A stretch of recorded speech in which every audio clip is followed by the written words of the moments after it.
You're listening to Revolutionary Republic Radio's The Mac, and today we have special guest Limberlost, who are joining us for an on-phone interview.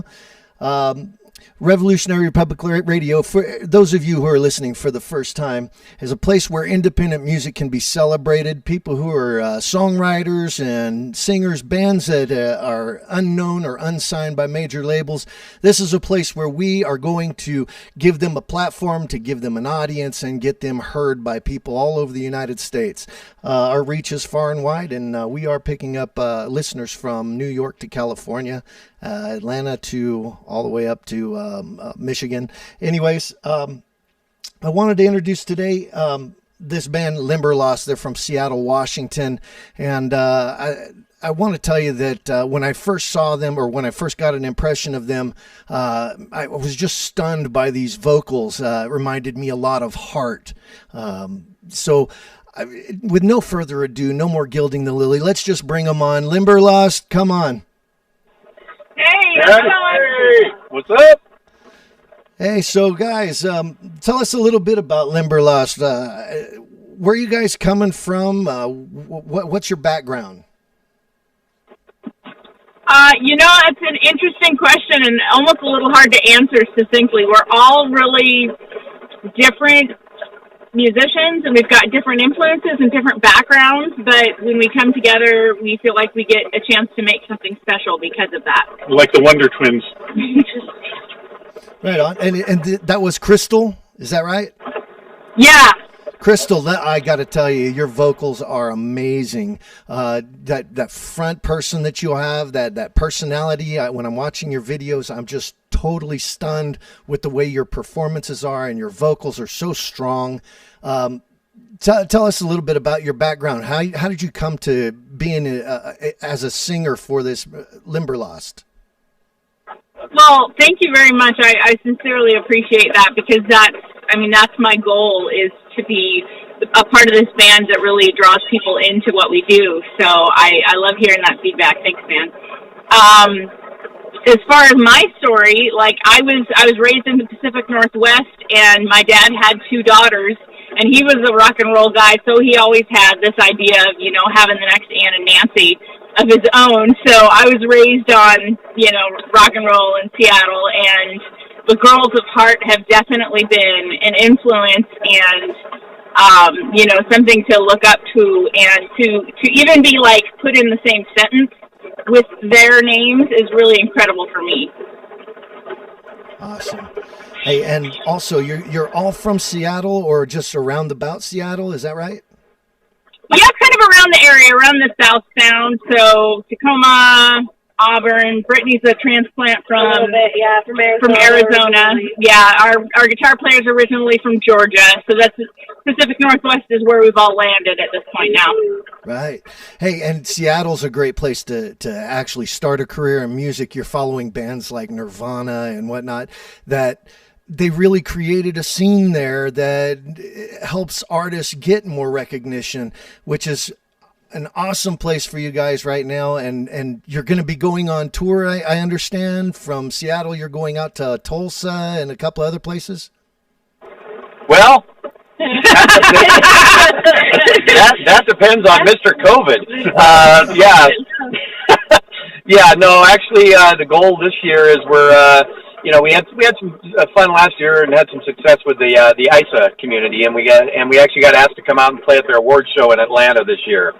So it made sense, if we were going to do that we had to make something a little more of it than just the one shot from Seattle to Atlanta. So we decided that we're going to kind of play our way back across the country. So right now that's the plan, and we've got a few dates that have tentatively, but then all of a sudden all this craziness happened. So I can tell you this, the awards show is still happening. Our date in Georgia is still happening. We have another date in Georgia. That's still on the books. We've got a couple others that are there, but we're still waiting to hear on a few other things, just to see if we're going to be able to make that, make everything, connect the dots across. We may be doing a smaller version than we planned. Let's just put it that way. But we're just remaining flexible. Yeah. So you're not expecting June 12th at Dante's? That's That's done. We just got a word yesterday or day before yesterday on the 27th up in Everett. That's been postponed to September, but that is a show that we're still going to be headlining on, but we're just going to be doing it in a different venue in a different time. But yeah, so pretty much right now the only date on our calendar that is a lock right now is July 28th. And then everything past that is supposedly a go also. So we're just, again, like Crystal said, we're just being flexible. We're not going to pull the plug on anything until it's pulled on us. Yep. Right. Well, we're still looking forward to you to come in here to Boise. Well, we'll come to Boise no matter what, dude. You're a day trip, man. We can make it down there and make that happen. So, I definitely would love to come down. It's actually one of the cities we haven't played. We've played Lewiston and Hayden, stuff up a little farther north, but we have not made it down to Boise yet. And we're excited to do that. Well, we're looking forward to you being here. I really want to get you guys actually on the show where we can sit down and do an in-studio type performance and that sort of thing, like the acoustic gig type thing. Really would love to do that with you guys. Anytime, man. We would love to come and do that. That would be fun. So from now, I just want to go from here and go through the band members, and maybe you guys can all introduce yourself, what you do, where you're from, how you came into this band. Hi, my name's Ricky, and I'm from. No, we can introduce Ricky since he's not here. He's back home in Georgia right now visiting with family, but Ricky's our guitar player, and he's an incredible guy and a really talented musician, and him and Mike have been playing together for, about 10 years now. They started, trying to put different projects together, and short of the story is some of us ended up at a church together where we were playing on a team, and we kind of formed the band from that, and our first acquisition after that point was Ben. Hello. This is Ben over here in the back seat. You want to say something? Yeah, I'm kind of far away from the microphone, but just like on stage. Yeah. No, I just started playing. I moved out here in 2011 from Texas. Spent most of my time out there, but can you? Hey, why do you think I'm out here now? Oh my God. But came out here and had never really played music before. I started playing for real about 2012, and then they scooped me up about 2016. So it's just been kind of riding the wave ever since then. It's been a blast. Nothing really too crazy as far as my story goes. What's crazy is the musician that he is after that short amount of time, and how much work and effort he puts into his playing is really actually pretty darn incredible. The hair is pretty incredible. The hair is incredible too. Yeah. So that was Ben Beeman, right? That was Ben Beeman, yeah. And then over here we've got Tony, who is actually the first keyboard player that we ever had play with us as Limberlost. Yeah, the first one. I played a gig and then didn't hear from him for 3 years. It was great. They went through just about every other keyboard player. You're an acquired taste. That was a heck of a first impression, I take it. Yeah, we didn't actually have a keyboard player that was a member of the band for a long time. We had a couple of different people who would play with us. And then the two people we had been working with had both kind of stepped out to do other projects, and Tony, I wouldn't have thought to go like, hey, Tony, do you want to come play with us? Because he already has another project that's really powerful band, and so he somehow manages to make the time. Yeah, the band is, I've always admired Limberlost, from day one. So it wasn't it was mostly a matter of timing, and I'd played with Ben before. Mm-hmm. I've also played with Ricky before. Mm-hmm. In fact, Ricky and I have been fired from the same band. So so I've played with just about half the band in other projects. So we've all been friends for quite a while, and it was just kind of a matter of the stars converging, and the timing just was right. Yeah. A glass of Jack Daniels at the Jack Daniels. And then finally the harmonies of the band. Yes. The piece of the puzzle that has really been an amazing fit over the last year and a half. This has been an incredible experience for me as a vocalist to have somebody come in who is in her own right an incredible, classically trained vocalist, so skilled, so talented, and to want to sing alongside me and to partner with me, and she coaches me, and we have become such good friends. And so did you want to say anything about no? This is Brittany, by the way, if I didn't hear you. Yeah, well, I just love the story about how I sort of came into the band, because it also kind of is that timing. And it was one of those cases where I was performing at a friend's concert, and Mike happened to be in the audience and approached me afterwards like, hey, we're looking for a harmony singer, and you're great. And I had heard of Limberlost before. I'd seen some of the stuff you had posted, and I went, oh, yeah, okay. But I remember listening newly to their first album that Limberlost produced, the Volume 1, and thinking, oh my God, like there's so much color in Crystal's voice, and there's so much that I can hear us working together. Like, so they listened to me once, and it was just sort of kismet from there, and I love that. Yeah. So we've just been rocking it. So y'all come together, and you've been working together now for, all of you have been working together now for better than a year. Is that right? I think I'm the newest one, right? You guys kind of came together at you were about like 3 About a year and a half. Year and a half is this iteration. Okay, Yeah. And you guys aren't fighting and clawing at each other? Not at the moment. We've had our rounds, and that's the thing, is you have to be willing to be real when you spend that much amount of time with people. I mean, we rehearse for hours every week. We're up in each other's grills all the time. That's a relationship that takes on the road, maintenance, and it takes time. And so, like, me and Mike had our rounds really early on, and then I went rounds with Ricky really early on, and me and him fight like cats and dogs off and on, but we've been through it enough that we love each other like family, so it doesn't even matter at this point. But you have to be willing to, put your pride on the line and be willing to work with the people around you and care for them, to make it work. I think a lot of bands break up over stupid stuff, and you have to be willing to push through. You're not really a band until you've left at least one member at a rest stop somewhere in Eastern Washington. Intentionally. That's where Ricky really is. So just to give the listeners a little bit of an idea, you were talking about rehearsing together and the tours that you do and the shows that you do, and all these things put you guys together intimately in close spaces for long periods of time. Just explain to people how much time do you spend in studios rehearsing or recording, or how much time do you spend in a small space on the road, in a bus, or whatever you're doing as your tour? All of it. So we're in a small space. You pretty much live together. We are 6 feet apart, as far as you know. Yeah.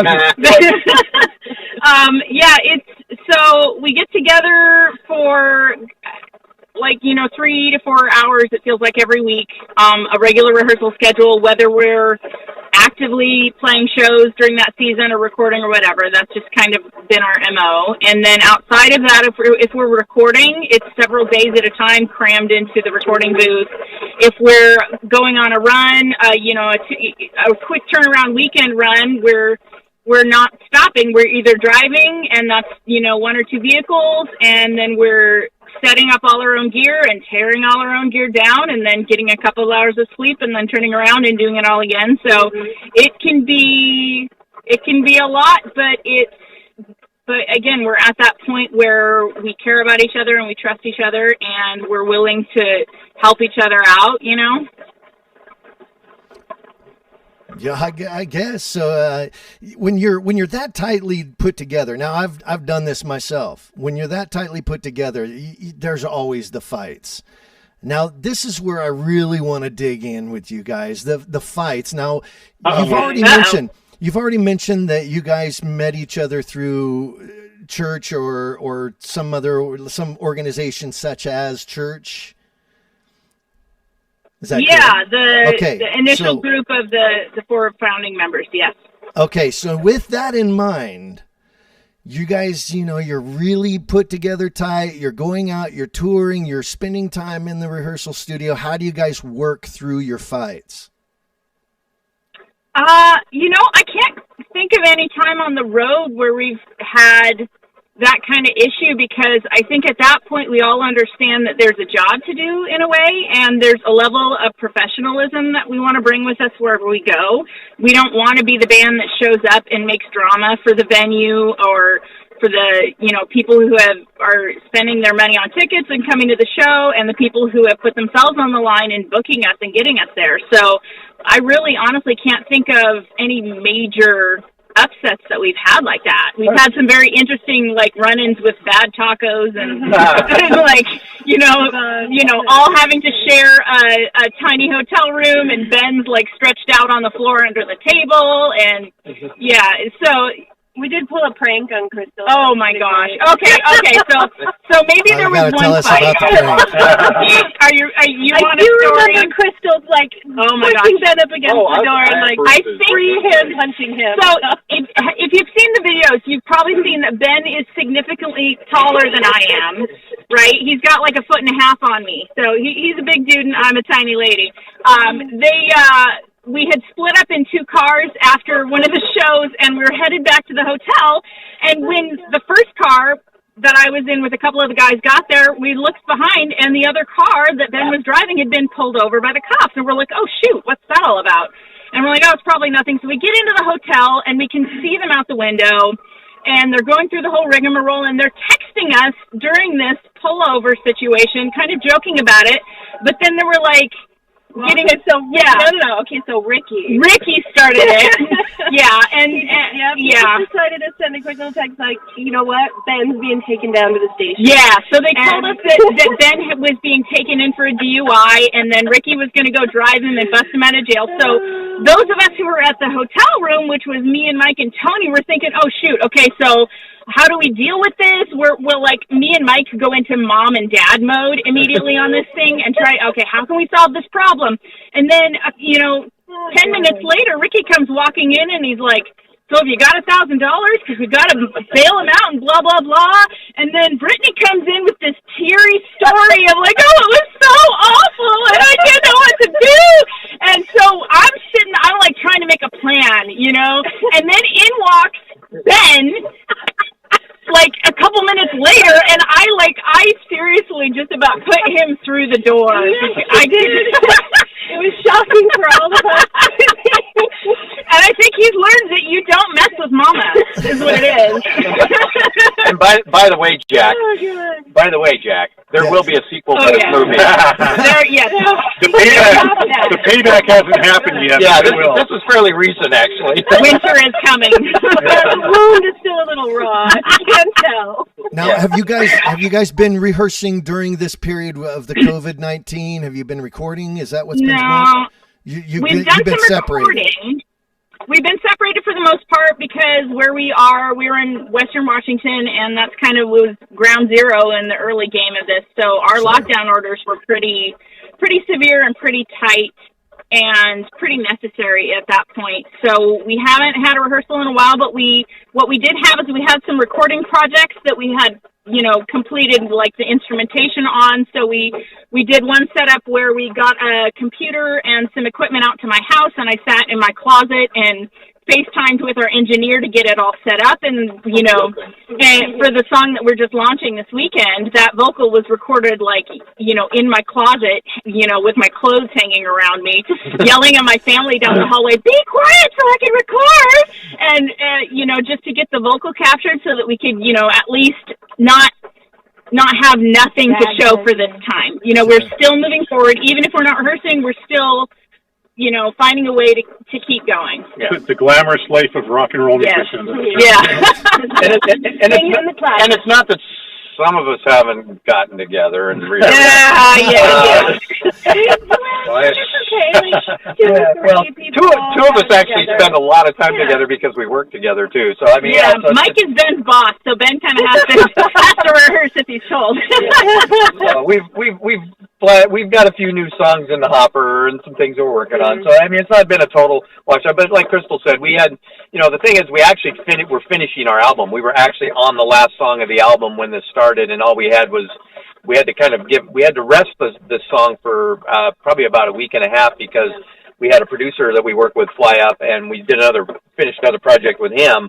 And as soon as he left, we were getting back on this pony, and then all of a sudden, boom, all heck broke loose. So we were literally down to a handful of vocal tracks and I think a keyboard track that we had not put onto this new song, The Real Thing, and we're like that close to having our album done.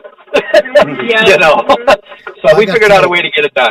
After hearing The Real Thing, I dug it. I got to tell you, it was powerful.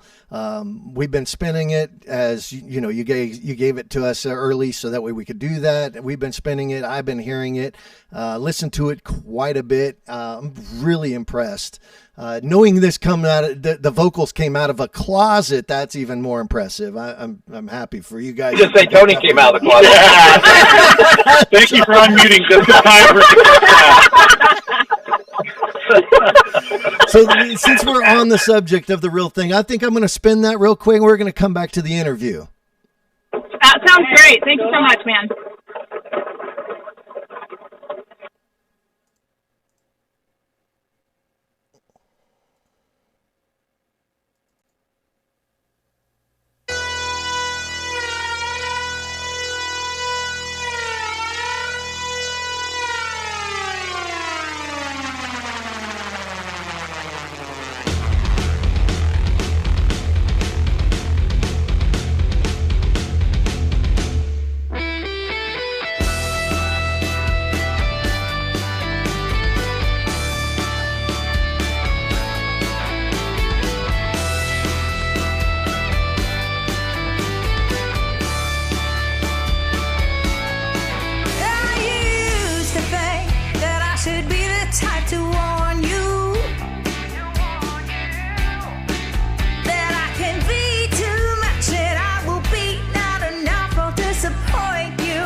You're honest and free to say these words right back to me.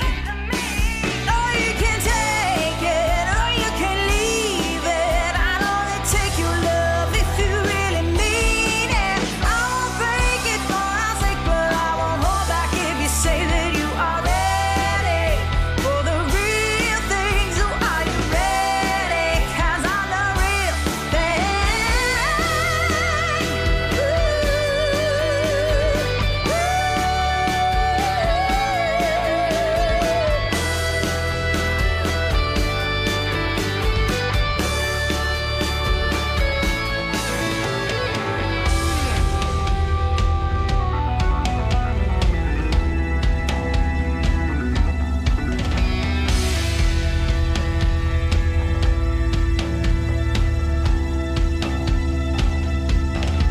It's all or nothing at all, baby, that's how I fall. Are you ready?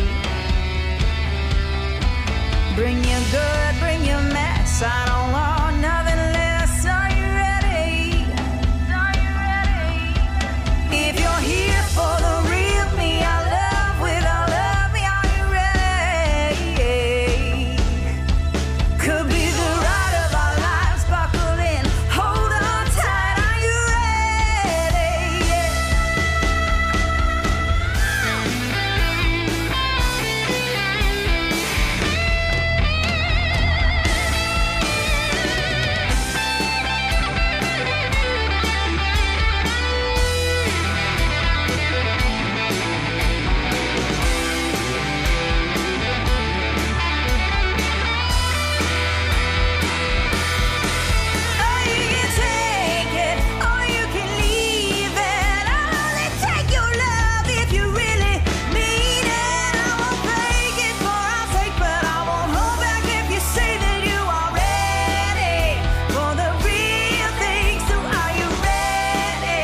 All right. Well, you're with the Mac on Revolutionary Republic Radio, and we're on the phone with Limberlost.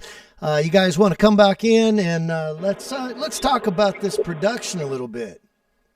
Right on. Yeah. We're here, man. So I understand you're working with Timothy Eaton. Tell me about that. How did you guys come across that? Well, Timothy Eaton, actually, well, first of all, I want to make clear, this particular song we didn't do with Timothy, but Timothy Eaton's deal was, it was a weird chance Facebook encounter that I had. It was just one of those things that, I'd actually done a selfie with another famous guy out of LA named Chris Lord-Alge, the mixing engineer dude that's very, very famous. For some reason, ended up at a pizza joint in Fife, Washington, which still is a mystery. But I took a selfie with him and put it out on Facebook. And the long and short of it, there was just a ton of comments on that one deal because this guy's so well known. And one of them was this guy Timothy Eaton. And if you've ever done any research on Timothy and looked at any of Timothy's what do you call it? His body of work. His body of work, but also just kind of how he presents himself. He'll be the first one to tell you he's kind of a hot mess. Yeah. A hot mess. Yeah. And he kind of gets, he's got that Andy Warhol just had a rough night look, So, and so I'm looking at this guy's profile picture. I'm thinking, how do I know him? And anyway, I end up having some conversation with him, and we just kind of developed a friendship through Facebook Messenger initially, and then started having conversations on the phone. And he was, it was just more of a mentoring thing at the first part of it. I just was asking him a lot of questions on how an independent band can do some of the things or get to places where he's been. I mean, this guy's has an amazing body of work. Artist that he's done with. And it was just through a kind of a weird set of circumstances that he ended up convincing me to send him a very rough mix at the beginning of a song we were doing called Good Fight, which is the title track of our new album. And we were in the studio, actually. We just had drums, keyboards, bass, and a scratch vocal on the track. And I was telling him that's what we were up to, and he goes, "Oh, well, send it to me. I want to hear it." And I was like, "No, I'm not sending that to you," And he just was on me like stink on manure. He's like, "I'm a doctor. I've seen it all. Michael, send me the damn track." So I sent it to him, and I didn't hear from him for a couple of days, and so I was thinking, "Oh God, that bad, huh?" So anyway, it was a real early Monday morning. I got an email from him, and I was on my way to work, and so I opened it just to kind of see what it said, and it was a pretty long one, but just the first couple sentences made me pull over because he said that he thought we had a hit on our hands and he wanted to produce it.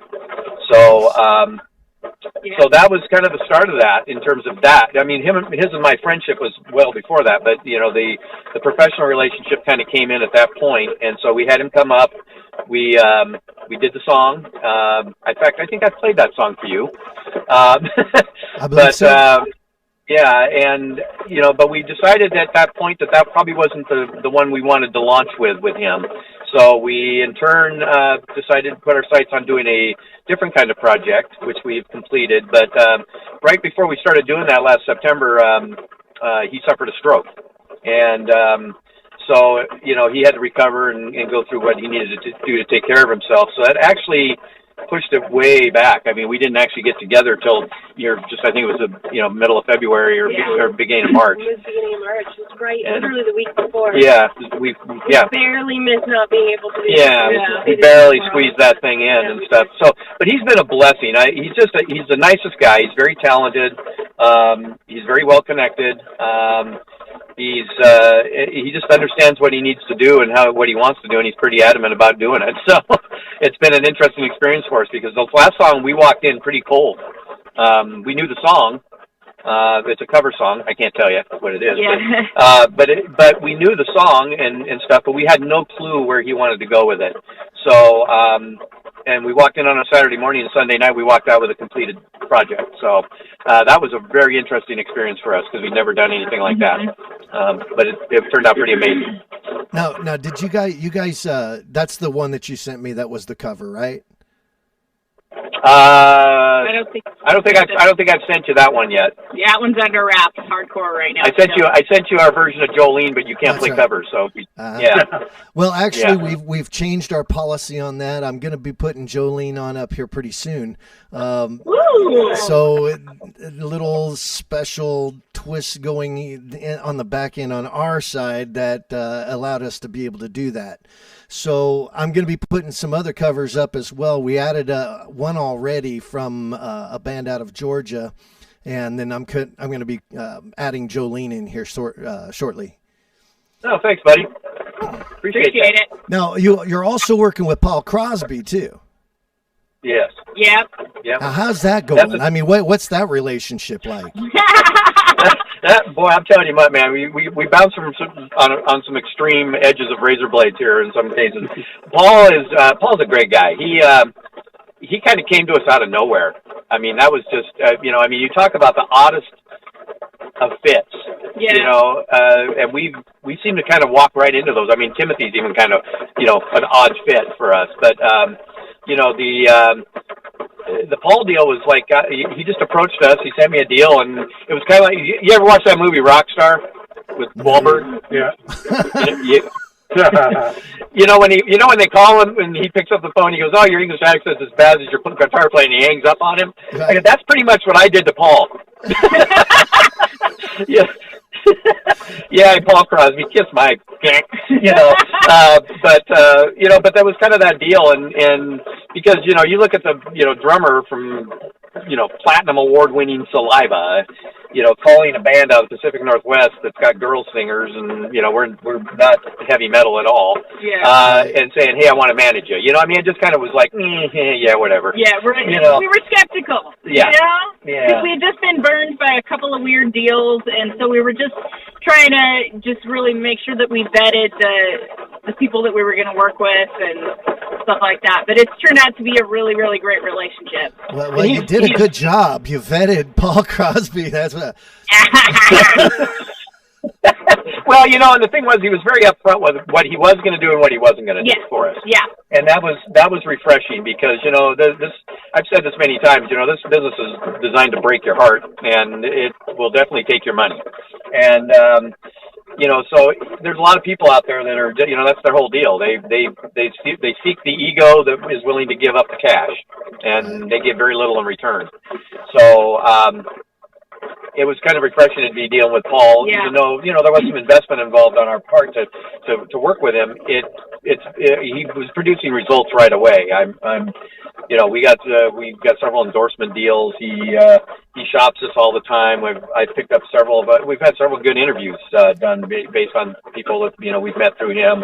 He's been a great mentor and a coach for me when I've had questions and been trying to decide what move I need to make next, and stuff. So it's been a good deal, and he's a great guy. He's from Texas too. Mm-hmm. And he's got dreads. I mean, you can't not like a guy with dreads, from Texas. And from Texas, yeah. But he's just a great dude. He's just, Saliva came through Seattle here a while back, several months ago, and Ben and Brittany and I got to go up and hang out with him and take him out to dinner and sit on the tour bus and do all that good stuff. So it was a lot of fun, and they're just really cool to hang with. Nice. Yeah, so let's start talking about Setting Sun. Tell me what this song is all about. So this is an interesting song that we didn't actually write these lyrics. This was already a song that was written and recorded as kind of a catalog. A country catalog song, and one of the guys that we work with, Brian Perry from Perry Music Group, handed it to us and said, "This is a song that my dad wrote and has credits on, and see what you can do with it." So we did. We took it. And Jack, you ever heard of Mars Attacks, the movie? Yes. Yeah, this song would have blown up Martian heads. So there you go. The original. So the original was very much a country ballad, like a late 90s country ballad. It was definitely not a rock song, but to me that was a very interesting challenge to take something apart and put it back together again. I'm kind of a tinkering personality anyway. I'm starting to get this idea that you guys like to take country music and rock it out. Yeah, this was definitely an opportunity as artists and, you know, a cool challenge to take on to see how do we fit our flavor to someone else's lyrics, you know. Well, we did, right Jolene, too. I mean, kind of hit all at the same time. Jolene, I got to say that Jolene is that's the most interesting take on that song I think I've ever heard. Really different, takes you in a whole new direction. Even though it still contains the melodic body, it just has enough change to it that it makes you feel like it's a new song. And we love being able to do that. I mean, sometimes we do a cover song and, you know, we cover it pretty straightforward, but we wanted to be able to also do something that we could, specifically with Jolene, was we could connect with an audience through that song in a way that they would identify the song and want to sing along with it, even though it sounded like us. So that song for us was strategic in a way, but also really just a lot of fun. And we got to put in a honky tonk piano solo, which was totally cool. A lot of fun. It's one of those. A lot of songs. The production and the sound of the song is part of the hook of the song. Yeah. Like, you know, we've done some Zeppelin songs. You really can't, unless you really do something spectacular, you really can't change a Zeppelin song. Yeah. It's got to sound like Zeppelin. Whereas this one, the sound of the song wasn't really what the song was about, so it was really easy to experiment with. Yeah. Well, I've heard a Zeppelin song done in bluegrass, and that was odd, to say the least. Yeah. That was probably the original version.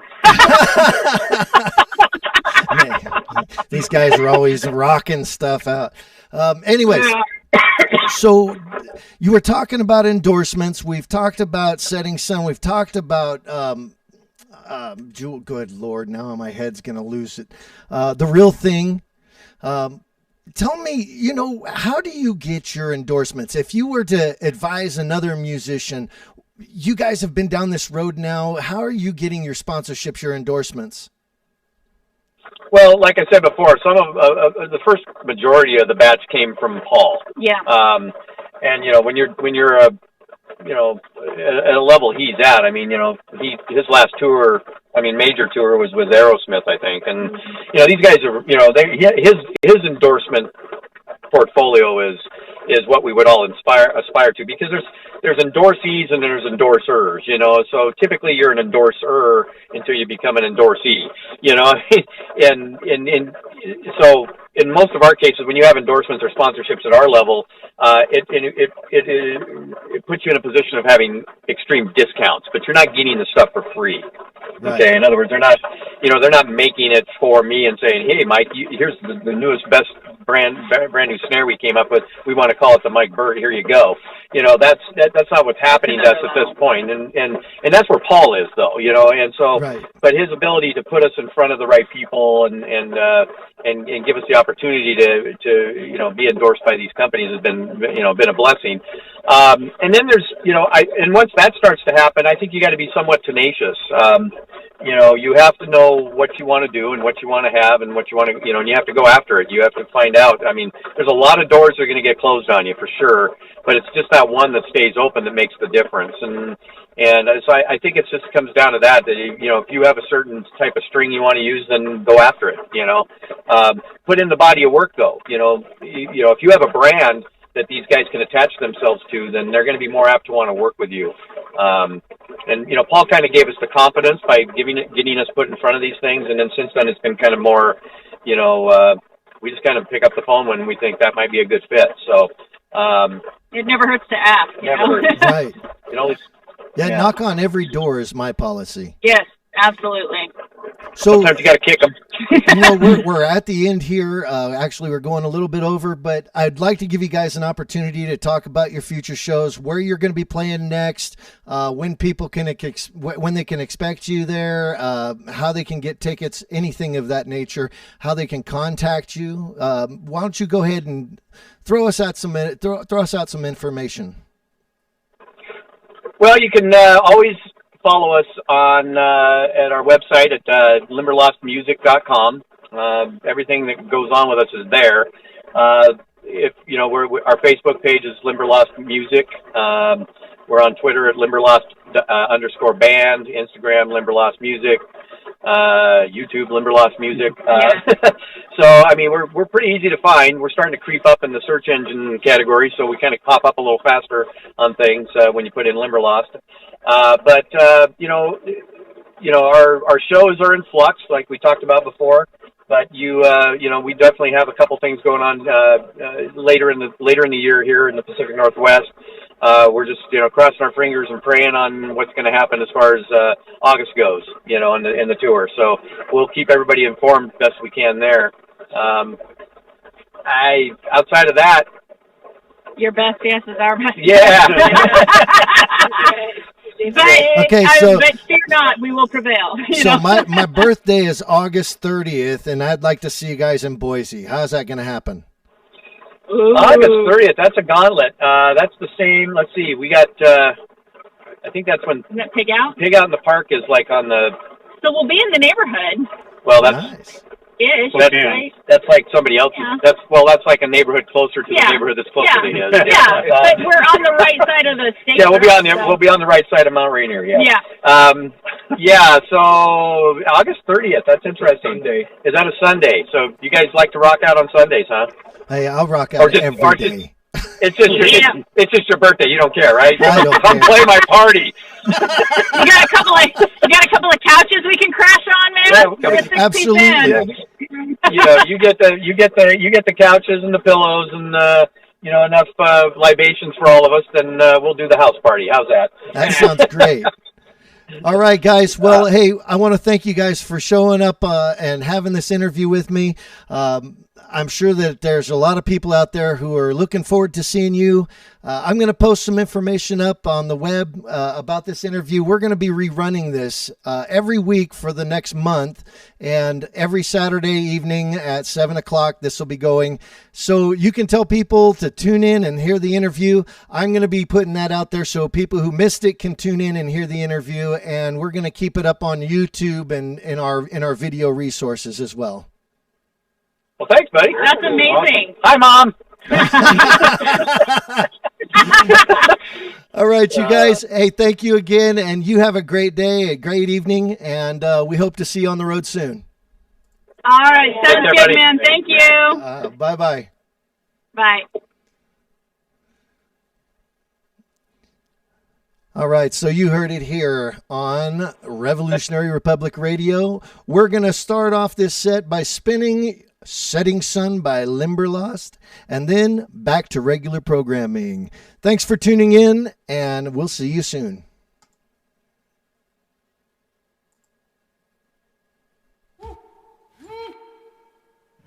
Lonely teardrops falling in a lonely room.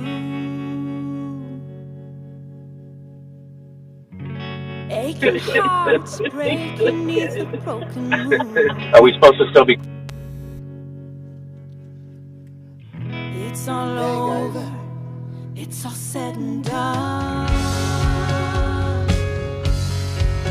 Now I'm crying in the shadow of the house.